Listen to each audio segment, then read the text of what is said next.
ગઈકાલ રાતે નાયબ police commissioner Shri zone four સાહેબને બાતમી હકીકત મળેલ કે ભીમરાડ કેનાલ રોડ પર હોટેલ એમ્બેસીમાં કેટલીક મહિલાઓ સ્પાનું કામ કરી રહેલ છે, જેમાં મસાજના બાના હેઠળ દેહ વિક્રયનો વેપાર કરી રહેલ હોય તેવું હકીકત મળેલ હતી.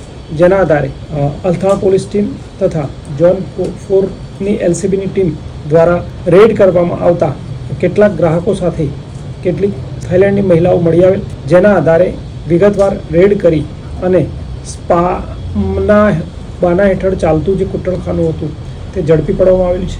સદર કૂટણખાનામાં 91 મહિલા મળેલ છે અને 7 ગ્રાહક મળેલા છે, જેમાં 7 ગ્રાહકોની ધરપકડ કરવામાં આવેલ છે.